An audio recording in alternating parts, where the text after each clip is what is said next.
Live times TV देख रहे सभी दर्शकों का स्वागत है। मैं हूं राजीव चौहान और हम आज बात करेंगे राजनीतिक गलियारों की। काफ़ी हलचल है क्योंकि चुनावी वर्ष है और काफ़ी हलचल है। और ऐसे में भाजपा की बात करें, कांग्रेस की बात करें या आम आदमी पार्टी की बात करें, एक दूसरे की पार्टी यहाँ पर जा रहे हैं। तो ऐसे ही घर वापसी, एस जोगटा जी कह रहे हैं कि वो घर वापसी यहाँ पर आए हैं और इससे पहले आम आदमी पार्टी के उपाध्यक्ष भी यहाँ पर रह चुके हैं। ऐसी क्या वजह रही कि इन्हें फिर से कांग्रेस का दामन थामना पड़ा? सर, सबसे पहले लाइव टाइम्स टीवी में आपका स्वागत है।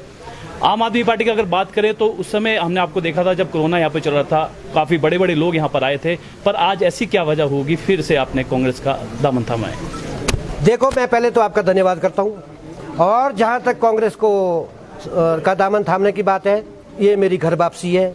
मैं पहले बेसिकली कांग्रेस ही था और उसके अलावा बीच में जो कुछ चीज़ें घटी हैं, दुर्भाग्यवश जो भी हुआ है, जिसको लेकर के हम आम आदमी पार्टी से इसलिए हमने ज्वाइन किया था क्योंकि उनके जो मुद्दे थे वो थे ओपीएस, एनपीएस को ओपीएस में कन्वर्ट करना और बेरोजगारी समस्या से निपटने का एक मेन रीज़न था।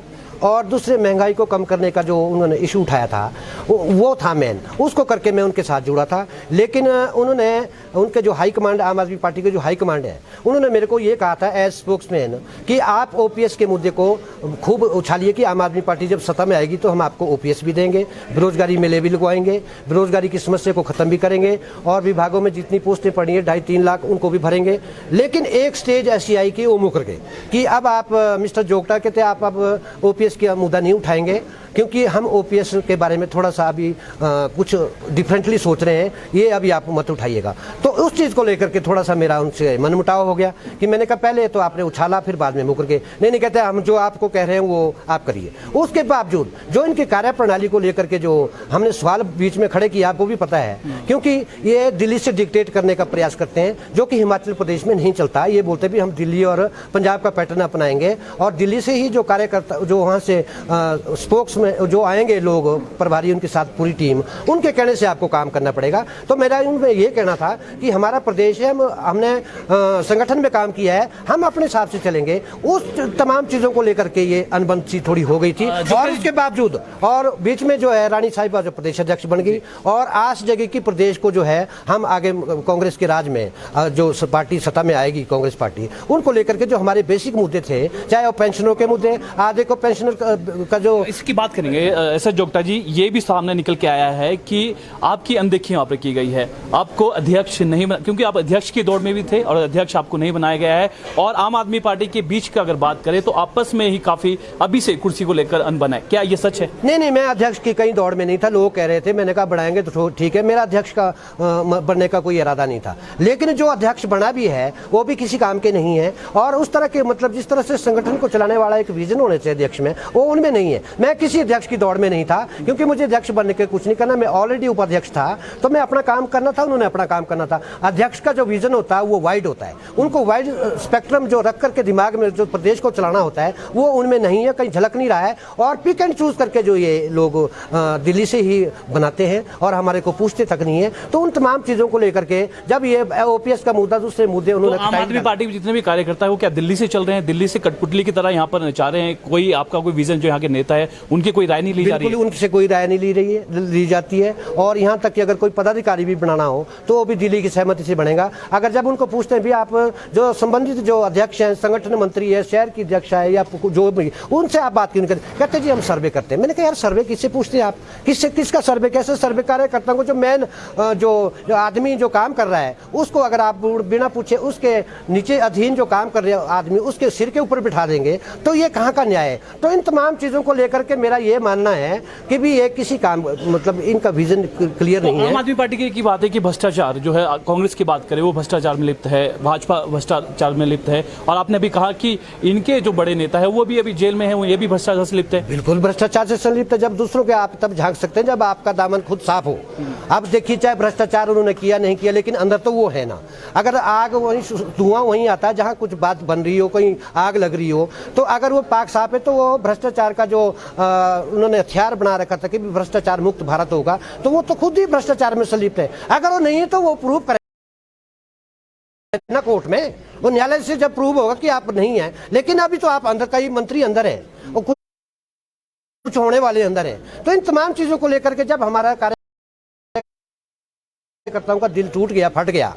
तो इन तमाम चीजों को लेकर के आप वो बोलिए जो आप कर सकते हैं, जो नहीं कर सकते हैं वो आपको नहीं बोलना चाहिए। इसलिए केजरीवाल जी ने किसी संगठन में काम नहीं किया आज तक, ना उनको कोई पता है, क्योंकि वो तो ब्यूरोक्रेट थे। वो ब्यूरोक्रेटिक एटीट्यूड से जो है प्रदेश को या संगठन को चलाना चाहते हैं, जो कि बिल्कुल पॉसिबल नहीं है। बिहेवियर जो उनका ऑर्गेनाइजेशन के प्रति है वो बिल्कुल भी ठीक नहीं है। वो आपने देखा होगा यहाँ रैलियों में आते हैं तो कार्यकर्ताओं से मिलते ही नहीं है, एक पल के लिए भी नहीं मिलते और किसी से बुलवाते भी नहीं। जब वो आते हैं सीधे स्टेज पे चढ़ जाते हैं, उसके बाद वो रफू चक्कर हो जाते हैं। ये कौन सा अध्यक्ष, कौन सा राष्ट्रीय कन्वीनर है? प्रधानमंत्री भी कार्यकर्ताओं से मिलते हैं। तो इस तरह की तमाम चीजें कार्यकर्ताओं को बिल्कुल भी पसंद नहीं है और उनको अपनी कार्य प्रणाली को सुधार करना होगा। अगर 2052 में या 62 में अगर कभी आएंगे वो तब की तब देखेंगे। तो शिमला में क्यों अनबन? सभी देखा कि जब से यहाँ पर संगठन बना है आम आदमी पार्टी का, आपका पहली बार ऑफिस खुला था तब भी अनबन हुई थी, उसके बाद भी काफी अनबन हुई। आपके जो आम आदमी पार्टी के अध्यक्ष आके ताला खोलते हैं, अंदर की क्या वजह वो जानना चाहेंगे, क्योंकि आप पहले विजन में चल रहे थे आम आदमी पार्टी के,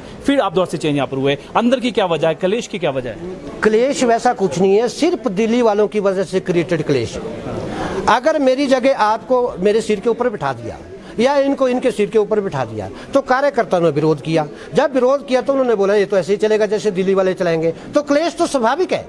जो कर्मठ कार्यकर्ता वो कहीं ना कहीं इग्नोर होता है और जो बिल्कुल जो चाटुकार है, जो भ्रष्टाचार में भी संलिप्त है, कई लोग कौन नाम नहीं लूंगा मैं, आपको पता है, वो भी इसमें इन्वॉल्व किए हुए हैं। जब हमने बोला भी केजरीवाल जी आपने तो भ्रष्टाचार के अगेंस्ट एक मुहिम चला रखी है, फिर आप भ्रष्टाचारियों को अंदर ले रहे, और ये कोई तभी हमारे जो लोग हैं कुछ एक कार्यकर्ता जो आपके सामने अभी बुलवाएंगे, इनसे भी बात करेंगे। तो आखिरी सवाल, ऐसे जोगता क्या इस बारी जो चुनावी वर्ष है और इलेक्शन लड़ने वाले हैं, इलेक्शन की दौड़ में, चुनावी दौड़ में है, अगर आप लड़ेंगे तो कहां से लड़ेंगे?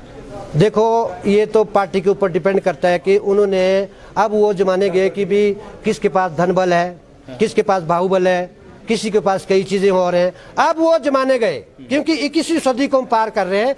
जो संगठन में मजबूत होगा, जिसके साथ 4 लोग होंगे, उसी को ही टिकट देना चाहिए। और मेरा भी यही रिकमेंडेशंस रहेंगी कि अगर मैंने भी लड़ना होगा, अगर पार्टी चाहेगी तो मैं जरूर लड़ूंगा। अगर पार्टी बोलेगी कि अगर देखेंगे सोचेंगे वो बाद में बताएंगे, अगर पार्टी चाहेगी तो हम जरूर लड़ेंगे, क्योंकि हमने संगठन में काम किया है, हमारे पास फोर्सेज हैं, ताकत है। क्योंकि शिमला में जो है 80,000 के करीब तो कर्मचारी हैं और उसके अलावा जो रिटायरीज भी उसी में ही है।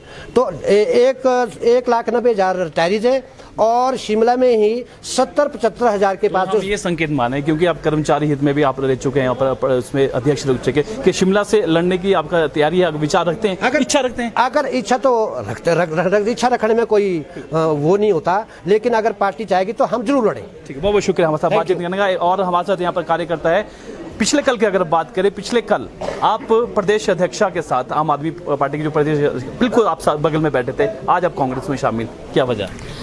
देखिए, मैं कुछ दिनों से पार्टी से नाराज चल रही थी, मैं इनएक्टिव थी, मैं पार्टी में कोई काम नहीं कर रही थी। मैं पहली लेडी थी जिसने आम आदमी पार्टी शिमला में ज्वाइन की थी। जब लोग टोपी पहनने से शर्माते थे तो मैं टोपी पहन के हर जगह घूमती थी। लोग मुझे बोलते थे कि ये मैडम पागल होगी, आम आदमी पार्टी में जाके चलेगी। लाइफ की मेरी फर्स्ट पार्टी थी आम आदमी पार्टी। वहाँ मुझे वो रिस्पेक्ट नहीं मिली, सेल्फ रिस्पेक्ट नहीं मिली महिला को जो मिलनी चाहिए। वैसे आप लोगों को तो पता है, वहाँ पे कुछ लोग बाहर से आए, बीजेपी से आए लोग, उन्होंने मेरे ऊपर इतना लड़ाई झगड़ा करके मैंने 2-3 बार एफआईआर भी करवाई उन लोगों की। मैंने पार्टी के आगे भी संज्ञान रखा कि देखिए मेरे साथ मिसबिहेव हो रहा है, मेरी सेल्फ रिस्पेक्ट नहीं हो रही है पार्टी में। तो पार्टी में इस बात पे कोई एक्शन नहीं लिया। और दूसरी बात, जब मैंने पार्टी को बोला, पार्टी क्या सोचती है कि ये भी बना रहे वो भी बना रहे, तो इस तरह से मैं तो नहीं चाहूंगी। जहाँ पे जिस पार्टी में की बात क्या है, आम आदमी पार्टी के अंदर की बात क्या है, क्या लगता है आपको? जिस तरह जोगता जी ने कहा कि दिल्ली से चला रहे हैं, यहाँ पर क्या क्लेश है? क्योंकि यहाँ पर एकजुट यहाँ पर हो नहीं पा रहे हैं, सब कुर्सी की भी लड़ाई पे हैं, ऐसा क्यों? देखिए, मैं कुर्सी की लड़ाई पे नहीं थी, ना मुझे कोई इलेक्शन लड़ने थे। मैं तो सिर्फ एक कर्मठ कार्यकर्ता की तरह काम कर रही थी। क्योंकि हम लोगों ने, मैंने और जोगता सर ने तो यहाँ पे पार्टी का प्लांट लगाया था। आप लोगों को मीडिया बंधुओं को तो सबको पता है कि जब मैं और जोगता सर होते थे आम आदमी पार्टी, कुछ लोग बाहर से कुछ शरारती तत्व आए, उन्होंने हमारी पार्टी को खत्म कर दिया, जीरो लेवल पे ला लिया। संगठन देखिए आप, धरने होते हैं आम आदमी पार्टी के, कितने बंदे होते हैं? जरा आप मुझे इस बात का जवाब दीजिए। 20-25 बंदे से ऊपर बंदा नहीं होता वहाँ पे। संगठन जीरो है। ये बोलते हैं 2022 में हम सरकार बनाएंगे। मुझे तो लगता है 2022 की बात करें, 2032 में भी यहाँ पे सरकार नहीं बनेगी। ठीक है, तो किस विजन के साथ आप कांग्रेस में अब शामिल किया? क्या देखिए, कांग्रेस तो राष्ट्रीय पार्टी है। मैं बचपन से ही कांग्रेस में थी, मेरे मदर भी कांग्रेस में थे और मैं आज कांग्रेस मैंने ज्वाइन कर ली। क्योंकि हमारे बचपन से हमने कांग्रेस ही देखी है। ठीक है, बहुत Thank शुक्रिया you. हमारे साथ बातचीत करने का।